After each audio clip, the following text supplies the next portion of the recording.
Berani, kurang ajar, dan sombong. Dia mencari kematian. Biarkan aku membunuhnya. Biarkan aku melumpuhkannya dan biarkan dia merasakan hukuman paling menyakitkan di dunia. Orang-orang dari klan Xie dari keluarga kekaisaran berteriak dengan marah, melepaskan niat membunuh yang dingin. Ledakan. Tubuh Xie Nianjun meledak dengan aura yang mengejutkan. Mata indahnya dipenuhi dengan niat membunuh. Aura yang kuat menekan Lu Ming saat dia berkata dengan suara dingin, "Lu Ming, menyelamatkan hidupmu saat itu adalah kesalahan terbesar yang pernah kulakukan. Tapi tidak apa-apa, sama saja jika aku membunuhmu hari ini. Anda, itu mungkin tidak cukup." Lu Ming tersenyum menghina. Tingkat kultivasi Xie Nianjun sangat kuat. Dia berada di puncak alam dewa spiritual tingkat ketiga. Auranya sangat kuat dan tubuhnya mengandung energi yang sangat besar. Lu Ming merasa bahwa dia bahkan lebih kuat dari anak kegelapan. Jika Lu Ming melawannya selama pengorbanan jutaan tahun, dia tidak akan memiliki kepercayaan diri untuk menang. Tapi sekarang, dia tidak peduli dengan Xie Nianjun. Lu Ming, jangan berpikir bahwa kamu adalah yang terbaik di dunia hanya karena kamu mengalahkan anak kegelapan. Jika aku bergerak saat itu, aku pasti bisa menekanmu. Xie Nianjun maju selangkah lagi. Auranya sangat kuat, dan tubuhnya bersinar dengan cahaya putih susu, membuatnya tampak lebih suci dan mulia. Mungkinkah Xie Nianjun akan melawan Lu Ming? Mata banyak orang dipenuhi dengan antisipasi. Dalam pengorbanan nasional jutaan tahun, Lu Ming telah mengalahkan banyak tokoh kuat berturut-turut, menunjukkan sikapnya yang tak terkalahkan. Pada akhirnya, saat menghadapi Long Chen, Lu Ming langsung mengaku kalah. Banyak orang menyesal karena tidak melihat siapa yang terkuat. Xie Nianjun tidak ambil bagian dalam pertempuran itu. Hal ini menyebabkan banyak orang berdiskusi secara rahasia, membandingkan Xie Nianxing dan Lu Ming untuk menebak siapa yang lebih kuat.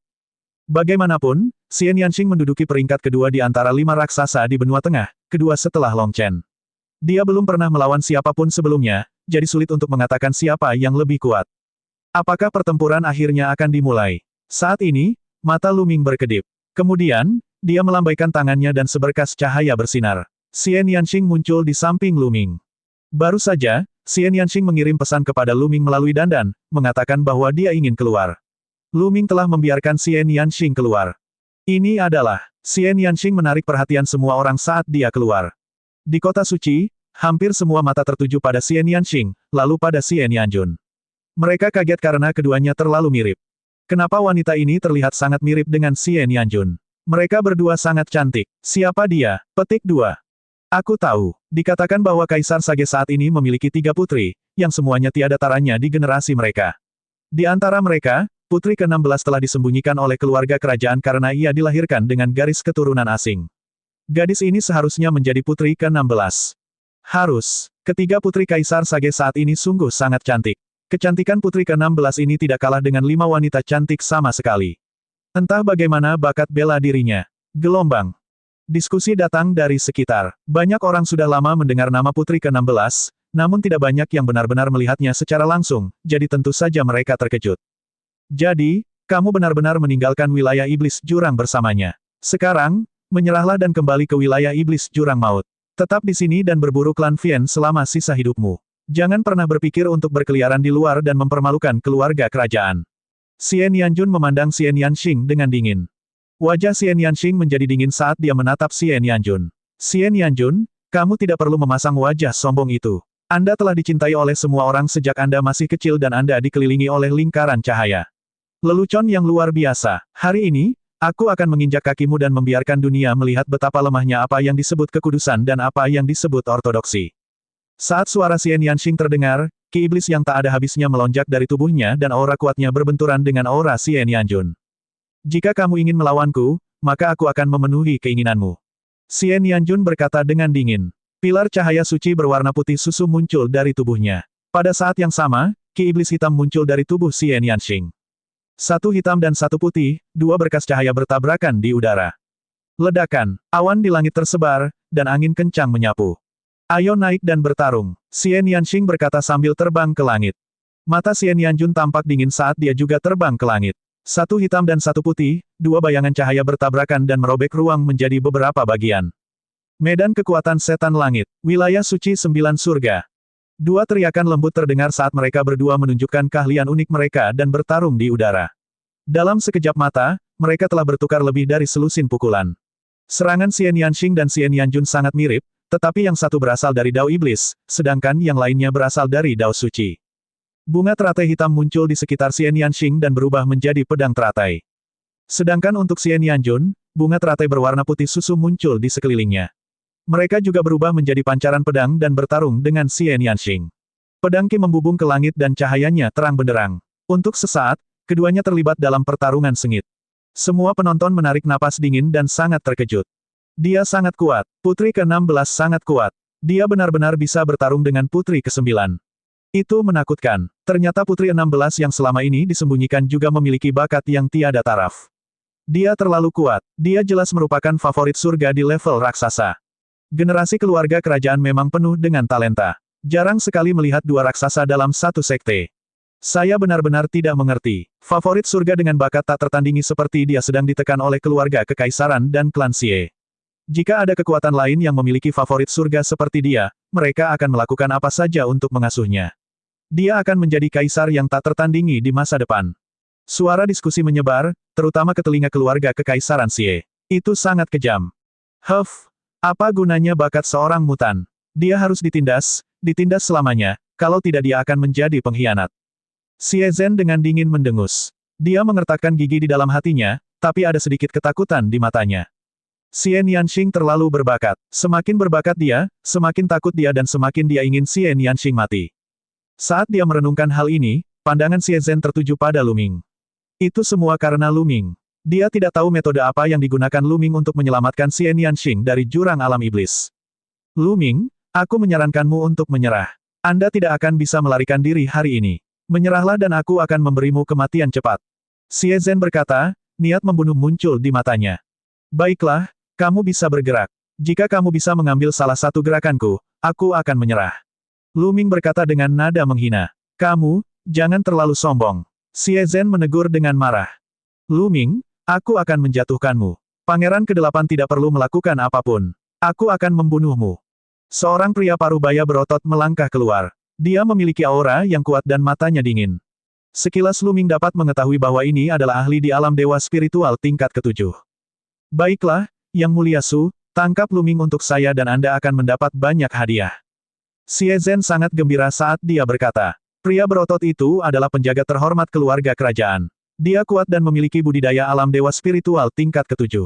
Jika dia mengambil tindakan, Lu Ming akan dijatuhkan dengan kepastian 100%. Kamu ingin bergerak? Baiklah, kemarilah dan terima kematianmu. Lu Ming berkata dengan nada menghina. Mudah sekali bagi anak muda untuk mati muda jika mereka begitu sombong. Mata Yang Mulia Su dingin. Dia mengambil beberapa langkah ke depan dan mendekati Lu Ming dengan cepat. Aura di tubuhnya semakin kuat. Bas, cambuk lembut muncul di tangannya. Itu ditutupi dengan kait dan berkilau dingin di bawah sinar matahari. Dengan lambaian tangannya, cambuk lembut itu tumbuh dengan cepat hingga panjangnya lebih dari 10 mil. Seperti ular berbisa, ia berguling ke arah Lu Ming. Cambuk lembut membelah udara, mengeluarkan suara yang memekakkan telinga, dan retakan mengerikan muncul di angkasa. Menghadapi serangan seperti itu, ekspresi Lu Ming tetap tenang. Tubuhnya sedikit bergoyang dan dia menghindari serangan itu. Dia melangkah maju dan menyerang Yang Mulia Su. Kamu tidak bisa melarikan diri. Jaring yang tak terhindarkan, 10.000 pembunuhan besar-besaran. Yang Mulia Su berteriak sambil menyerang dengan cambuk lembutnya. Seperti naga sungguhan yang berputar-putar di udara, ia berubah menjadi lapisan bayangan cambuk yang membungkus Lu Ming seperti jaring yang tak terhindarkan, menutup semua rute pelariannya. Mengapa saya harus melarikan diri? Hancurkan saja. Suara tenang terdengar. Dari dalam tubuh Lu Ming, auman naga terdengar. Inti esensialnya mendidih saat dia melayangkan pukulan.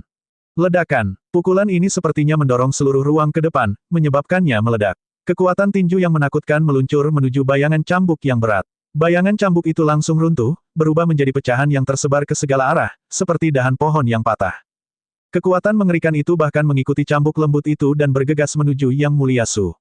Ekspresinya berubah drastis, dan tubuhnya gemetar saat dia mundur. Bas, sesosok melintas dan tiba-tiba muncul di hadapannya. Tidak baik, hati Yang Mulia Su bergetar dan tanpa sadar dia melayangkan pukulan. Dia ingin mundur, tapi sudah terlambat. Ledakan. Sekali lagi, Lu Ming melancarkan pukulan secepat kilat. Pukulan itu mengenai dada Yang Mulia Su. Arg! Yang Mulia Su berteriak putus asa saat seluruh tubuhnya meledak. Bahkan Tuhan rohaninya pun tidak luput. Kekuatan melahap meledak dan menyelimuti Yang Mulia Su. Esensi, energi, dan jiwanya semuanya dilahap oleh Lu Ming. Pesuruhmu sudah mati. Apakah kamu tidak akan bertarung secara pribadi? Lu. Ming bersikap dingin dan acuh tak acuh saat dia memandang Xie Zhen dengan jijik. Hal ini membuat Xie Zhen mengertakkan gigi, namun di dalam hatinya, dia juga sangat terkejut. Seorang ahli di alam dewa spiritual tingkat ketujuh sebenarnya dibunuh oleh Lu Ming dengan begitu mudah. Kekuatan tempur Lu Ming terlalu menakutkan, bukan? Ekspresi penonton lainnya pun berubah drastis. Kemampuan Lu Ming telah meningkat pesat sejak upacara pengorbanan jutaan tahun. Bakat mengejutkan seperti itu jarang terjadi. Xie Nianjun bukan tandingannya sekarang. Aku ingin tahu bagaimana dia akan menghadapi Long Chen. Saya tidak tahu, tapi sayang sekali. Tidak peduli seberapa berbakatnya Lu Ming, tidak peduli seberapa kuat dia, hasilnya sudah ditentukan. Jangan lupa, ini kota suci. Bahkan jika seorang kaisar datang, dia mungkin tidak bisa pergi, apalagi Lu Ming. Meskipun banyak orang terkejut dengan kekuatan dan bakat tempur Lu Ming, mereka juga merasa kasihan padanya. Ini adalah kota suci. Tidak peduli seberapa kuat Lu Ming, hasilnya sudah diputuskan. Memiliki kekuatan kultivasi dan pertempuran seperti itu di usiamu adalah sesuatu yang jarang terlihat sejak zaman kuno. Saya sungguh mengagumi Anda. Jika kamu bersumpah darah dan menyerah kepada klan Kekaisaran Xie, aku akan memohon kepada Kaisar Suci dan mengampuni nyawamu. Apa yang kamu katakan? Seorang lelaki tua berambut putih melangkah ke udara dan berjalan menuju Lu Ming, tampak seperti seorang sage. Tubuhnya memancarkan aura menakutkan yang beberapa kali lebih kuat dari aura yang mulia Su. Puncak alam dewa spiritual tingkat 8. Ada kilatan cahaya di mata Lu Ming. Orang tua berambut putih tidak menyembunyikan budidayanya sama sekali. Lu Ming bisa mengetahuinya secara sekilas. Kamu hanya berada di alam dewa spiritual tingkat ke-8. Apakah Anda berhak meminta kaisar yang bijak untuk mengampuni saya? Kamu benar-benar menganggap dirimu terlalu tinggi. Lu Ming mengerucutkan bibirnya dengan santai dan berkata dengan nada meremehkan. Setidaknya ini sebuah kesempatan, bukan? Jika kamu menolak, kamu bahkan tidak akan punya kesempatan. Diremehkan oleh Lu Ming, kilatan tajam muncul di mata tetua berambut putih itu saat dia berbicara dengan suara yang dalam. Hehe, hanya kamu. Saya khawatir dia tidak memenuhi syarat. Lu Ming tersenyum, rasa jijiknya semakin besar. Betapa sombongnya, Anda tidak akan mendapat peluang jika saya menyerang. Mata lelaki tua berambut putih itu dipenuhi amarah. Tubuhnya memancarkan cahaya putih susu dan matanya dingin. Meskipun Lu Ming dengan mudah membunuh ahli dewa spiritual tingkat ke-7, dia berada di puncak alam dewa spiritual tingkat 8. Dia jauh lebih kuat dari dewa spiritual tingkat ke-7 dan bisa dengan mudah membunuh ahli dewa spiritual tingkat ke-7. Oleh karena itu, dia yakin bisa menekan Lu Ming. Bagaimanapun, Lu Ming masih muda. Tidak peduli seberapa kuatnya dia, itu tidak akan terlalu keterlaluan. Suara mendesing. Seberkas cahaya pedang putih mekar dari tangan tetua berambut putih itu, menembus langit yang luas dan menuju ke arah Lu Ming.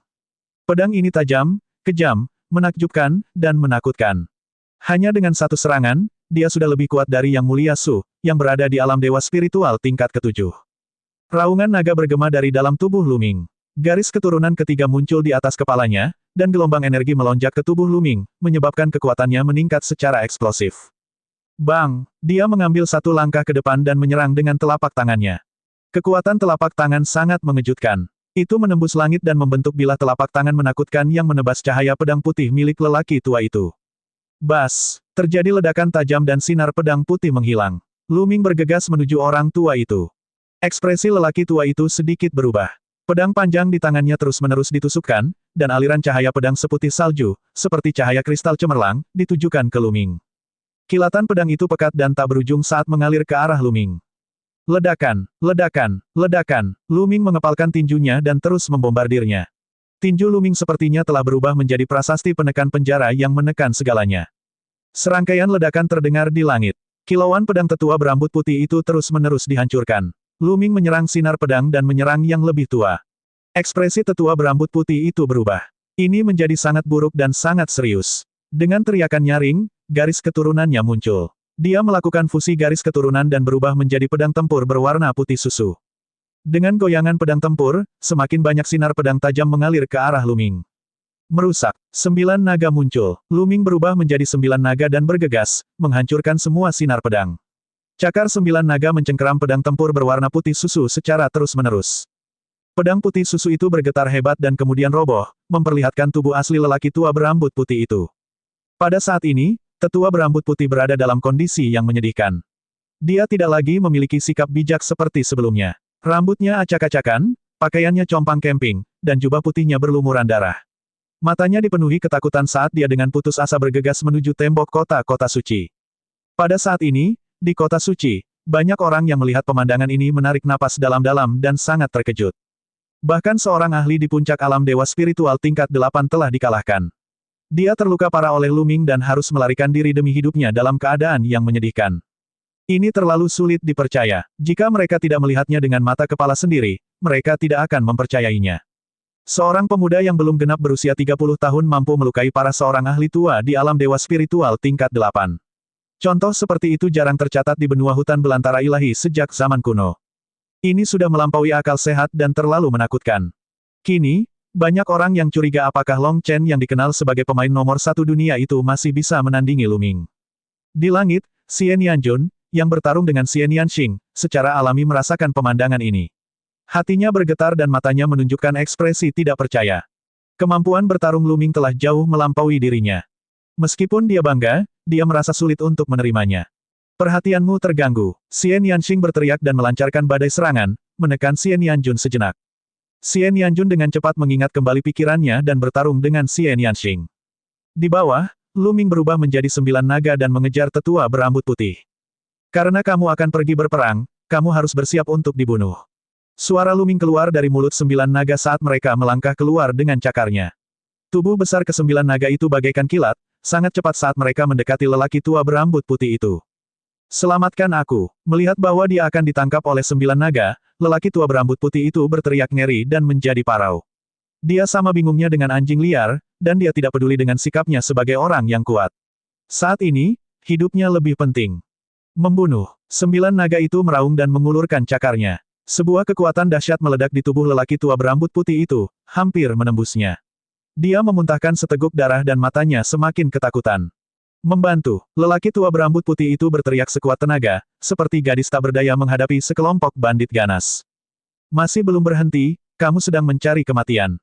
Kamu sedang mendekati kematian. Raungan marah datang dari tembok kota suci. Sesosok tubuh tinggi bergegas keluar, dan aura yang luas dan tak terduga meledak. Karena diselimuti aura ini, semua orang merasa sulit bernapas. Sebuah batu besar menekan hati mereka, dan mereka merasa bahwa bencana besar akan segera terjadi. Seniman bela diri tertinggi. Sebuah kata muncul di hati setiap orang. Ini adalah seniman bela diri tertinggi. Seniman bela diri tertinggi dari keluarga kekaisaran telah mulai bergerak. Terima kasih, Qiyu. Luming dapat mengetahui dengan sekali pandang bahwa orang yang menyerang adalah paman kekaisaran Xie Zhen, adik dari kaisar suci saat ini, Xie Qiyu. Dia adalah makhluk tertinggi. Kamu berani kurang ajar di kota suci. Aku akan melumpuhkanmu sekarang. Suara dingin Xie Qiyu terdengar dari mulutnya saat dia mengirimkan serangan telapak tangan. Jejak telapak tangan besar terbentuk dari udara tipis dan menutupi langit saat terbang menuju Luming. Di depan cetakan telapak tangan ini, Luming sekecil semut. Namun, ekspresi Luming tetap tenang dan tidak ada gejolak di matanya. Ini karena pada saat ini, ada gelombang energi kuat yang mengalir ke tubuh Luming. Itu adalah energi Xie Luan. Jadi bagaimana jika kamu adalah seniman bela diri tertinggi? Xie Qiyu, kamu tidak akan bisa menyelamatkannya hari ini. 9 naga melolong saat mereka mencakar telapak tangan Xie Tianyu. Apa, dia berani menerima serangan autark secara langsung? Dia mencari kematian, dia mencari kematian. Dia tidak punya pilihan lain selain mati secara heroik. Mati di tangan Paragon adalah kehidupan yang layak dijalani. Banyak orang mengira Luming sudah kehabisan akal dan lebih memilih dibunuh oleh seniman bela diri tertinggi dan mati secara heroik. Beberapa orang bahkan menghela nafas. Apakah ini akhir dari kejeniusan langka di benua hutan belantara ilahi? Namun adegan selanjutnya membuat mereka tercengang, mata mereka hampir melotot. Ledakan, ledakan. Ketika cakar naga 9 naga mendarat di telapak tangan Xie Qiyu, pemandangan Luming hancur berkeping-keping yang diharapkan semua orang tidak muncul. Sebaliknya, saat cakar naga menyerang, langit dan bumi berguncang. Telapak tangan Xie Qiyu benar-benar ditembus oleh cakar naga 9 naga dan roboh dengan suara keras. Ini, semua orang tercengang saat mereka melihat pemandangan itu dengan tidak percaya. Luming tidak hanya memblokir serangan yang maha tinggi, tapi dia juga mengalahkannya. Bagaimana ini mungkin? Apa yang sedang terjadi? Kebanyakan orang benar-benar tercengang. Bas! Setelah menghancurkan telapak tangan Xie Qiyu, 9 naga mengulurkan cakarnya lagi. Cakar naga besar muncul dari udara tipis di atas kepala lelaki tua berambut putih itu dan mencakarnya. Orang tua berambut putih itu hampir mencapai puncak tembok kota. Dia baru saja menghela nafas lega ketika pupil matanya tiba-tiba melebar. Dia meraung putus asa, tidak. Bang! Pada saat berikutnya, dia dihancurkan sampai mati oleh cakar naga. Aku sudah mengatakannya sebelumnya, karena kamu telah memasuki pertempuran, kamu harus mati. 9 naga menyusut dan berubah menjadi wujud asli Luming. Luming berkata dengan suara dingin. Banyak orang terkesiap, terutama Xie Zhen. Dia merasa kedinginan dan wajahnya pucat saat dia menatap Luming dengan ketakutan.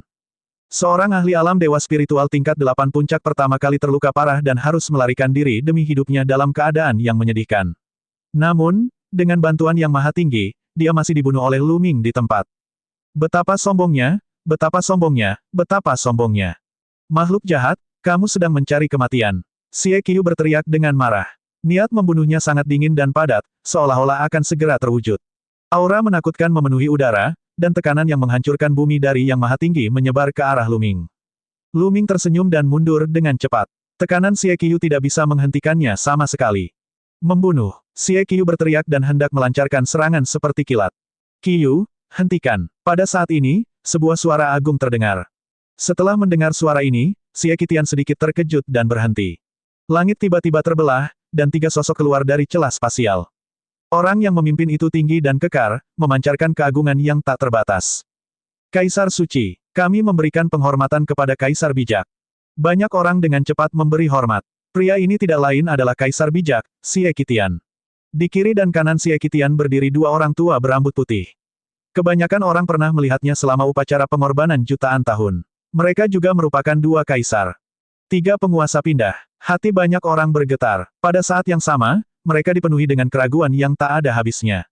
Apakah Kaisar Bijak perlu muncul secara pribadi hanya untuk Luming? Apalagi ada 2 kaisar lainnya. Xie Qitian dan kedua penguasa melangkah maju, menghentikan pertempuran antara Xie Nianxing dan Xie Nianjun. Aku akan mengampunimu hari ini. Xie Nianjun memelototi Xie Nianxing dengan niat membunuh di matanya. Kami masih belum tahu siapa yang akan melepaskan siapa. Xie Nianxing merespons dengan tegas. Setelah itu, keduanya pergi. Xie Nianxing kembali ke sisi Luming sementara Xie Nianjun kembali ke sisi Xie Qitian. Xie Qitian memandang Xie Nianxing dengan ekspresi rumit. Kemudian, pandangannya tertuju pada Luming. Dengan tatapan serius, dia berkata, karena kamu di sini, kenapa kamu tidak keluar? Mengapa kamu bersembunyi? Kata-kata Xie Qitian mengejutkan banyak orang. Mungkinkah target Xie Qitian adalah orang lain? Ki Iblis merembes keluar dari tubuh Luming. Pada akhirnya, Ki Iblis berkumpul di sekelilingnya dan memadat menjadi sosok manusia. Itu adalah Xie Luan. Benar-benar ada seseorang di sini. Beberapa dari mereka punya ide. Mereka menduga bahwa kemampuan Luming untuk menahan serangan yang maha tinggi sebelumnya ada hubungannya dengan orang ini. Namun, beberapa dari mereka tercengang saat melihat Xie Luan. Mata mereka melebar dan mulut mereka terbuka semakin lebar. Pada akhirnya, seluruh tubuh mereka gemetar hebat. Tidak mungkin, bagaimana mungkin? Mengapa mereka sangat mirip? Bagaimana ini bisa terjadi? Orang-orang ini bergumam pada diri mereka sendiri, wajah mereka penuh rasa tidak percaya. Hal ini terutama terjadi pada keluarga Xie dari keluarga kerajaan, seperti Xie Zhen dan Xie Qiu. Seolah-olah mereka melihat hantu, dan mata mereka membelalak ngeri. Siapa orang ini? Mengapa orang-orang dari keluarga kekaisaran dan klan Xie tampak begitu ketakutan? Mereka yang belum pernah melihat potret atau patung Xie Lun merasa ragu. Namun, mereka segera menemukan jawabannya. Terima kasih, kekacauan. Xie Qitian perlahan dan berat melontarkan 2 kata. 2 kata pendek ini bagaikan ribuan petir yang meledak di hati setiap orang. Banyak orang yang begitu terkejut hingga hampir melompat. Apa, Xie Luan, Kaisar Langit yang kacau? Bagaimana mungkin? Bukankah prajurit Dewa Surga yang kacau sudah mati 30.000 tahun yang lalu? Kenapa kamu masih hidup? Bahkan jika dia tidak mati, dia tidak mungkin hidup selama 30.000 tahun. Apa yang sedang terjadi? Petik 2. Kota suci sedang heboh. Semua orang berteriak dan berteriak tak percaya. Itu terlalu mengejutkan. Siapa yang tidak mengetahui nama Xie Luan di faksi besar manapun? Situasi benua tengah saat ini adalah karena satu orang, Xie Luan. Tidak ada yang akan percaya jika bukan karena kata-kata Xie Qitian, sosok legendaris yang telah lama dianggap mati, ternyata muncul kembali. Hahaha, sudah 30.000 tahun. Aku tidak berharap seseorang masih mengingatku. Xie Luan tertawa. Kata-kata ini membungkam kerumunan, dan semua orang menoleh untuk melihat Xie Luan. Orang ini benar-benar Xie Luan. Bagaimana ini bisa terjadi? Xie Luan telah muncul kembali. Apakah dunia akan berada dalam kekacauan lagi? Banyak orang memiliki pemikiran yang sama. Ada juga beberapa orang yang memikirkan lebih banyak. Mereka akhirnya tahu mengapa keluarga kerajaan Xie mengaktifkan instrumen misteri surgawi untuk menangkap Luming dan mengapa mereka menawarkan harta surgawi yang melampaui kesengsaraan sebagai hadiah. Itu karena Xie Luan. Xie Luan bersama Lu Ming. Mungkinkah Lu Ming adalah alasan mengapa Xie Luan bisa kembali ke dunia? Banyak orang tidak bisa tidak memikirkan hal ini. Ya, pada saat itu, ruang di belakang Xie Luan dan Lu Ming terbuka. Dua sosok keluar. Begitu keduanya muncul, tubuh mereka memancarkan aura yang mendominasi dunia. Aura seorang kaisar. Itu adalah Kaisar Pedang Wujue dan Kaisar Pedang Guntur. Seseorang mengenali mereka berdua dan berseru. Yang lainnya kaget. Mereka tidak menyangka akan ditarik keluar dua kaisar lagi. Apakah pertempuran antar kaisar yang menggemparkan dunia akan terjadi hari ini?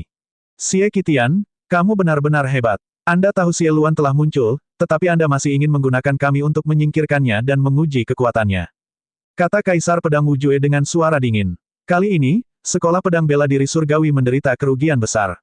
Tidak hanya banyak pembangkit tenaga listrik Dewa Roh yang terbunuh, tetapi bahkan sebuah divisi pun dihancurkan. Tidak hanya seorang seniman bela diri tertinggi yang mati dalam pertempuran, tetapi janin iblisnya juga hilang. Jika janin iblis berhasil dibudidayakan, itu akan menjadi eksistensi yang bisa melawan kaisar. Bagaimana mungkin Kaisar Pedang Wujue tidak marah? Awalnya aku tidak yakin apakah Xie Luan yang lahir. Xie Qitian menjelaskan dengan santai, tapi matanya masih tertuju pada Xie Luan. Xie Luan, aku tidak menyangka kamu masih hidup setelah ditekan selama 30.000 tahun. Anda bahkan bisa keluar ke dunia nyata. Ini benar-benar di luar ekspektasi saya. Haha, aku harus berterima kasih karena telah mengirim Lu Ming ke wilayah iblis jurang maut. Kalau bukan karena dia, aku tidak akan bisa melarikan diri. Omong-omong, kaulah yang memulainya. Aku seharusnya berterima kasih padamu. Xie Luan tertawa. Banyak orang terkejut. Ternyata alasan Xie Luan bisa kembali ke dunia nyata sebenarnya karena Lu Ming. Dengan kata lain, Lu Ming telah menyelamatkan Xie Luan. Mereka yang mengetahui cerita di dalam menghela nafas. Jika keluarga kerajaan dari keluarga Xie tidak mengurung Xie Nianxing di alam iblis jurang maut, Lu Ming tidak akan memasuki alam iblis jurang maut. Jika Lu Ming tidak masuk, bagaimana dia bisa menyelamatkan Xie Luan? Semuanya karena keluarga kekaisaran. Ironis sekali. Xie Luan benar. Jika bukan karena keluarga kekaisaran, bagaimana Xie Luan bisa melarikan diri? Huff, Xie Luan, jadi bagaimana jika kamu melarikan diri? Anda telah ditekan selama 30.000 tahun, dan vitalitas Anda telah rusak parah. Tubuh iblismu telah terluka, dan kekuatanmu masih jauh dari pulih sepenuhnya. Hari ini, aku akan membunuhmu sepenuhnya untuk mencegah masalah di masa depan. Kata Xie Qitian, niat membunuhnya yang dingin berkembang. Aura dua penguasa lainnya juga menyebar dari sisi Xie Qitian, mengunci Xie Luan untuk mencegahnya melarikan diri. Kaisar Pedang Wujue, Kaisar Pedang Guntur, kenapa kamu tidak bergabung denganku untuk menyingkirkan Xie Luan hari ini? Kaisar ini pasti akan memberimu hadiah besar. Xie Qitian memandang Kaisar Pedang Wujue dan Kaisar Pedang Guntur. Hehe, Xie Qitian, ini urusan keluarga Xiemu. Saya tidak akan terlibat. Kaisar Pedang Wujue terkekeh. Aku juga tidak tertarik. Kaisar Pedang Guntur juga menggelengkan kepalanya. Hal ini membuat mata Xie Qitian dan yang lainnya bersinar dengan niat membunuh, dan mereka tidak senang. Mereka tahu apa yang dipikirkan Kaisar Pedang Wujue dan Kaisar Pedang Guntur. Jika keluarga kekaisaran Xie menderita kerugian dalam pertempuran dengan Xie Luan, atau bahkan kedua belah pihak menderita kerugian besar, itu akan menjadi hal yang baik bagi tuan lainnya. Mereka dapat mengambil kesempatan untuk melemahkan keluarga kekaisaran Xie, atau bahkan menghancurkan mereka. Mengapa mereka membantu klan Xie? Haha, Junior, aku tidak datang ke sini hari ini untuk bertarung denganmu. Aku di sini untuk memberimu harta karun. Xie Luan tiba-tiba tertawa. Beri dia harta karun. Kata-katanya tidak hanya membingungkan orang lain di kota suci, tetapi bahkan Xie Qitian, Kaisar Pedang Wujue, dan yang lainnya juga bingung.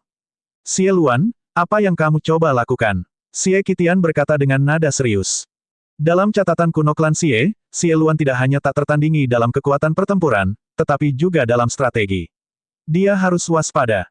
Kamu akan tahu kapan kamu melihatnya. Xie Luan tersenyum. Dia mengulurkan telapak tangannya, dan cahaya keemasan muncul darinya. Itu adalah tanda emas. Setelah muncul, ia berkembang pesat, berubah menjadi token raksasa yang tingginya 100 meter dan lebarnya puluhan meter. Sebagai gantinya, ada dua kata Raja Surgawi. Begitu mereka melihat tanda itu, mata Xie Qitian, dua penguasa keluarga kerajaan lainnya, Kaisar Pedang Wujue, dan Kaisar Pedang Guntur melebar, dan mereka dipenuhi dengan keserakahan. Tanda Raja Surgawi, ini adalah tanda Raja Surgawi.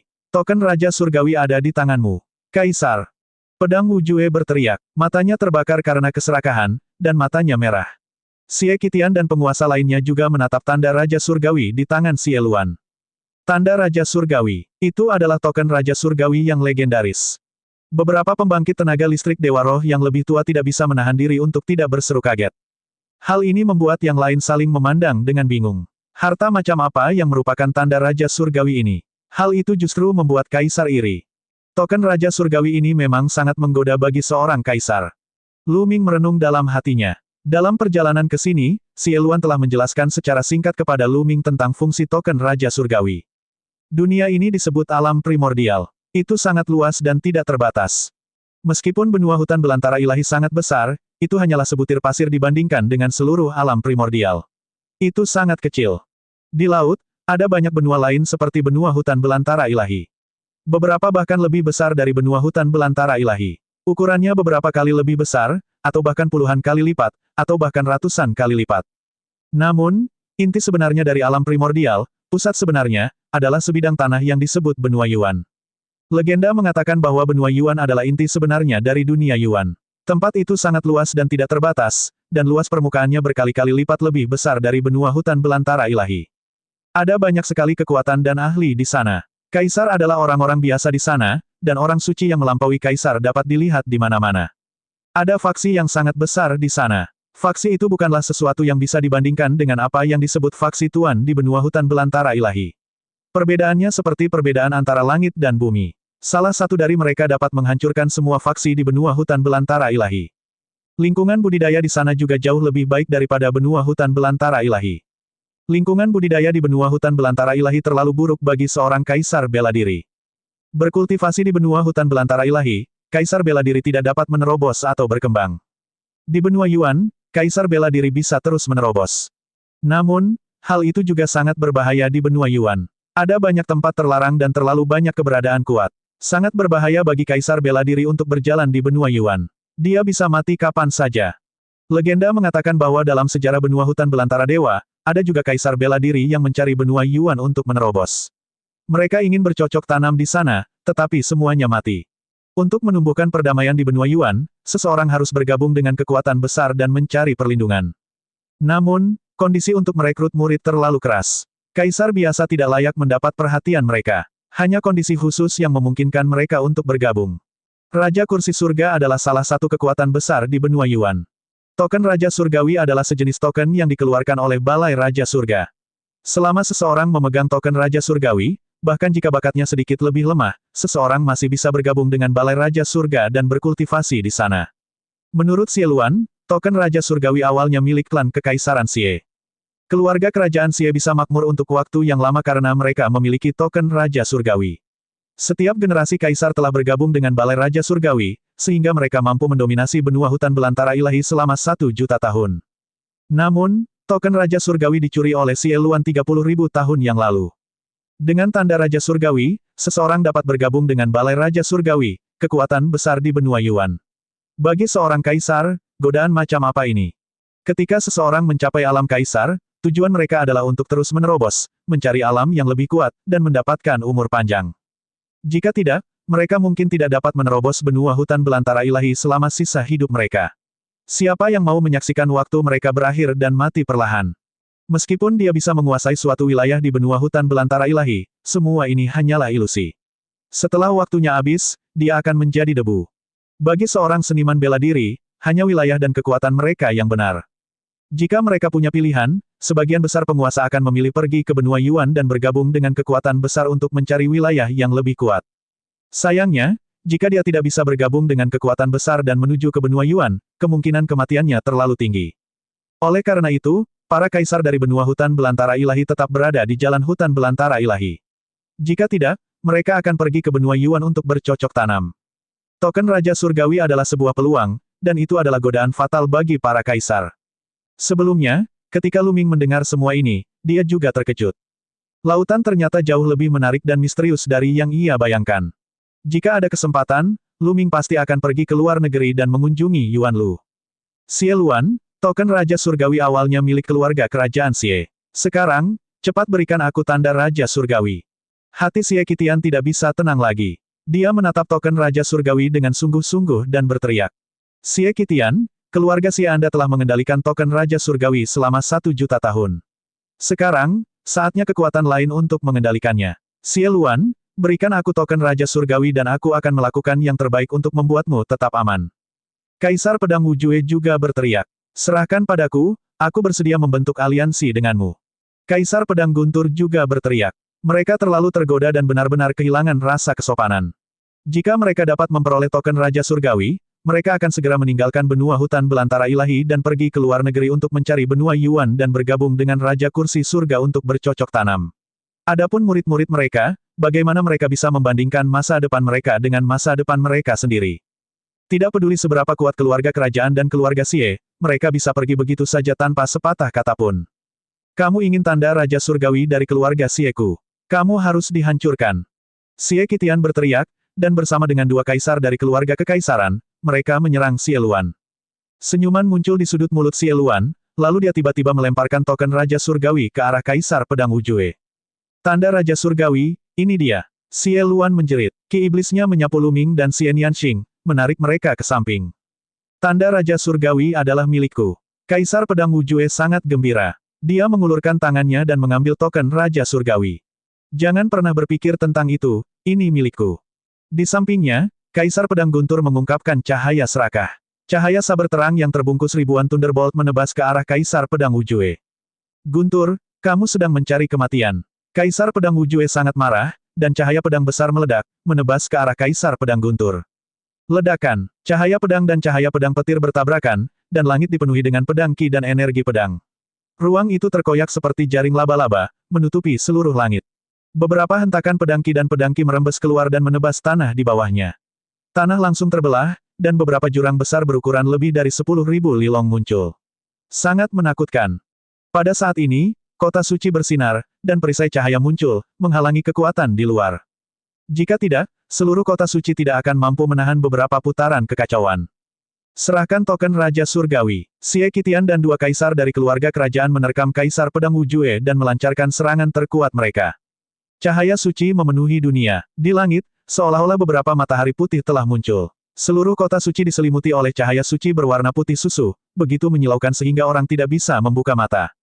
Ledakan, ledakan, ledakan. Sepertinya ada gempa berkekuatan 10 skala Richter di langit dan bumi. Seluruh ruang ditembus. Lu Ming melihat ke kejauhan dan hanya bisa melihat beberapa sosok bertarung dengan liar. Mereka bertarung tinggi di langit dan kemudian menuju ruang gelap. Suara mendesing. Cahaya pedang secara tidak sengaja tumpah dan menusuk ke tanah. Lubang pedang yang sangat dalam tiba-tiba muncul di tanah. Setelah beberapa saat, lahar benar-benar menyembur keluar. Pedang itu telah menembus kerak bumi. Pertempuran antar kaisar adalah pembantaian yang gila-gilaan. Adegan itu terlalu mengejutkan. Di kota suci, banyak orang memandang dengan linglung, terpana oleh pemandangan yang begitu menakutkan.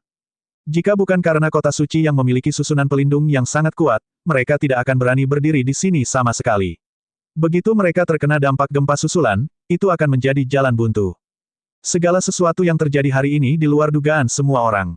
Protagonis peristiwa hari ini tidak terlibat, tetapi Xie Qitian dan kaisar lainnya bertempur sengit. Ayo pergi. Mereka tidak punya waktu untuk memikirkan hal lain. Ayo pergi ke domain kacau dan temukan cadangan yang saya tinggalkan. Ketika saya benar-benar memulihkan kultivasi kaisar saya tidak perlu takut lagi pada mereka. Kata Xie Luan. Kemudian, dia membawa Lu Ming dan Xie Nianxing bersamanya, merobek ruang terbuka, dan menghilang dari tempatnya. Titik. 3 hari kemudian, sebuah berita menyebar ke seluruh benua tengah dan bahkan 4 wilayah. 3 hari yang lalu, Lu Ming pergi ke kota suci dan menjadi orang pertama yang menunjukkan kekuatan tempurnya yang menakutkan. Kemudian, prajurit dewa yang jatuh dari surga yang kacau, Xie Luan, terlahir kembali. Dia diselamatkan oleh Lu Ming dari jurang alam iblis, yang menyebabkan pengejaran keluarga kerajaan. Di kota suci, Xie Luan mengeluarkan token Raja Surgawi, yang menyebabkan pertarungan sengit antar kaisar. Pertempuran itu begitu hebat hingga langit dan bumi retak, matahari dan bulan meredup, dan itu sangatlah tragis.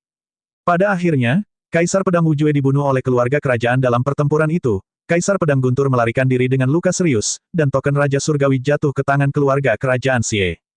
Begitu berita itu menyebar, banyak orang yang tercengang. Ketika Xie Luan lahir, para kaisar saling bertarung, dan salah satu dari mereka meninggal karenanya. Sudah bertahun-tahun sejak seorang kaisar gugur dalam pertempuran. Tapi sekarang, ada satu. Semua ini karena seorang pemuda, Lu Ming.